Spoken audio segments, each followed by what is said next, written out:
Hello दोस्तों, तो आज की हमारी कहानी है टक टक। इसमें एक सोनापुर के राजा भोजन भट्ट नाम के थे। ये अपने कमरे में सो नहीं पा रहे थे क्योंकि इनके कमरे में रहस्यमयी आवाज़ें आ रही थी। और वो रहस्यमयी आवाज़ें किसकी थी, तो जानने के लिए शुरू करते हैं आज की कहानी। एक दिन क्या हुआ, ये टक टक टक टक आवाज आ रही थी। सोनापुर के राजा पेटू चंद ने अपना सिर तकिए के नीचे दबा लिया। पिछली रात स्वाद लेकर कुछ ज़्यादा ही खाया बटर चिकन उनको परेशान कर रहा था, और ऊपर से यह भयानक आवाज़ टक टक टक टक। तुम्हें महल में काम इसी वक्त करवाने ज़रूरी हैं, वह बुड़बुड़ा कर रानी सुरुचि से बोले। लेकिन रानी तो उनकी बगल में लेटी अगले उत्सव का सपना देखती शांति से सो रही थी। टक टक टक टक। क्या बकवास है, पेटू चंद ने कहा। मैं राजा हूँ और मैं इस टक टक की आवाज़ को फौरन बंद करवाने का हुक्म देता हूँ। वह उठे और अपनी तोंद पर राजसी कमरबंद कसते हुए द्वार खोला। संतरी घबराए से इधर उधर देख रहे थे। यह क्या शोरगुल हो रहा है, राजा ने गुस्से से अंगरक्षक से पूछा। श्रीमान, हमें नहीं पता, अंगरक्षक कांपते हुए बोले।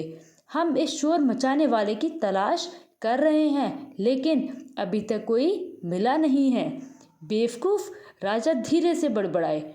अगर तुम लोगों ने अगले 5 मिनट के अंदर उसे ढूंढ नहीं लिया तो मैं तुम सबको नौकरी से निकाल दूंगा, वह चिल्लाए। टक टक टक टक। रक्षकों ने तुरंत सेनापति रणवीर सिंह को बुलाया। वह 6 फुट लंबा और 3 फुट चौड़ा था। उसकी लंबी घुंघराली मूछें सभी को डराती थी। साहब, मेहरबानी करके ज़रा इस टक टक की आवाज़ करने वाले को ढूंढने में हमारी मदद करें, नहीं तो हम सबकी नौकरी चली जाएगी। संतरी गिड़गिड़ाए। बेवकूफ, रणवीर बुदबुदाया। उसने सिपाहियों की एक टोली बनाई। टक टक टक टक। तैयार जवान, जाओ और फौरन इस घुसपैठिए को ढूंढ निकालो, उसने आदेश दिया। वे महल में चारों तरफ ढूंढते रहे ढूंढते रहे ढूंढते रहे। उन्होंने सारी खिड़कियों में झांककर सोते हुए बच्चे को डरा दिया। तमाम बक्सों को खोला, सभी दीवारों को ठकठकाया। कुल मिलाकर उन्होंने इतना हो हल्ला किया कि उस रात महल में कोई सो नहीं पाया। टक टक टक टक। अगले दिन राजा देर से जागे और दरबार में देर से पहुंचे। उनके सामने पहला मामला पेश किया गया। 2 लोग एक गाय पर अपना अपना अधिकार दिखा रहे थे। यह मेरी है, पहले व्यक्ति ने कहा। नहीं, यह गाय का दूध 2 साल से मैं दो रहा हूँ, दूसरे ने कहा। अच्छा जी, मैं तो इस गाय के दूध की बनी मिठाइयाँ 3 साल से देवी को चढ़ा रहा हूँ, पहले ने कहा।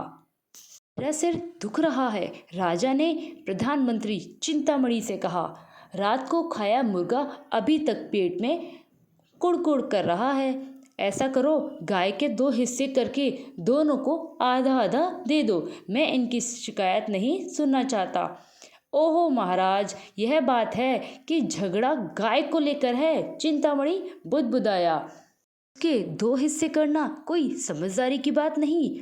चिंतामणि के ढेरों कामों में पेटू चंद को बेवकूफ़ी भरे फैसले ना सुनाने देना भी शामिल था।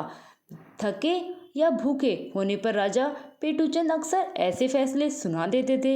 इसी चिंता में चिंतामणि समय से पहले ही गंजे हो गए थे। माथे पर हाथ मारते हुए राजा बोले, ओहो, तुम ठीक कह रहे हो, ज़रा बताओ 3 रातें बिना सोए मैं एक न्यायी और बुद्धिमान राजा कैसे बना रह सकता हूँ। राजा पेटू चंद ने चिंतामणि को टक टक की आवाज़ के बारे में बताया। राहत से मुस्कुराते हुए मंत्री जी बोले, मुझे पता है कि इस मामले में सही मदद कौन कर पाएगा। उस रात जब सब लोग सो चुके थे, तब वह चिड़ियाघर के दरोगा पशुपति राजा के पास लाए। टक टक टक टक। यह आवाज़ सुनते ही पशुपति अपने घर को दौड़ा और एक पिंजरा और कीड़े से भरा एक कटोरा लेकर लौटा। पशुपति ने शाही बढ़ई से वहां पर एक छेद करवाया जहां से आवाज़ सुनाई दे रही थी। उसने कीड़ों से भरा कटोरा छेद के पास रख दिया। सभी लोग जरा पीछे को हट गए। सन्नाटा छा गया। फिर क्या हुआ? लंबी पीली चोंच वाला एक लाल और भूरा पक्षी फुदक कर छेद से बाहर निकला और कटोरे में कूद गया। खटाक, पिंजरा पंछी पर आ गिरा। राजा ने स्नेह आश्चर्यचकित होकर कहा, इतना नन्हा सा पक्षी और इतना जोर का शोर। आप सबका धन्यवाद, आपने देश की बहुत बड़ी सेवा की है। अगली सुबह तरोताजा राजा जल्द ही दरबार में पहुंच गए। चिड़ियाघर का दरोगा पशुपति राजा के सामने खड़ा था। महाराज, मैं इस पक्षी को नहीं रख सकता हूँ। ऐसा क्या हुआ? मैंने पूछा। टक टक टक टक की आवाज से चिड़ियाघर का एक भी जानवर रात भर सो नहीं पाया। अब सब जानवर सो रहे हैं और चिड़ियाघर देखने आए बच्चे जानवर को सोता देख बेहद दुखी हो रहे हैं। राजा ने कहा। वह सोच रहा था कि पक्षी के मांस के अच्छे टिक्के बन सकते हैं या नहीं। चिंतामणि ने मजबूती से कहा, नहीं महाराज, हम इस पक्षी को नहीं मार सकते। वह राजा के विचार अच्छी तरह समझ लेता था। यह बहुत ही दुर्लभ पक्षी है और भाग्यशाली माना जाता है। राजा ने पूछा, तो फिर इसका क्या किया जाए? अगर यह जानवर शोर नहीं झेल सकते तो मेरी प्रजा ये शोर बिल्कुल नहीं झेल सकती और हमारे देश के लोग उम्मीदें नहीं रह सकते।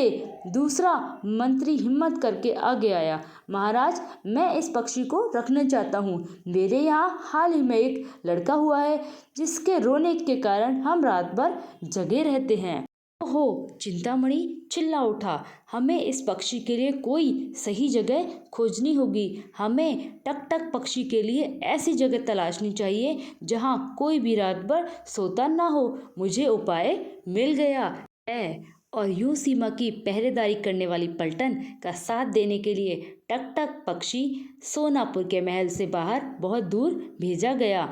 उसने हर रात सीमा पर जवानों को जगाए रखने का काम इतने बढ़िया ढंग से किया कि उसे देश का राष्ट्र पक्षी घोषित कर दिया गया।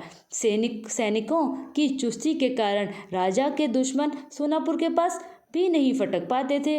वे भुनभुना कर कहते कि इस देश का नाम सोनापुर की बजाय जागपुर रख देना चाहिए। तो देखा दोस्तों आपने कैसे चिंतामणि ने अपना दिमाग लगा के उस पक्षी को सही जगह लगाया। तो ऐसे ही आप सभी अपना अच्छे से दिमाग लगाया करिए सही जगह पे। धन्यवाद।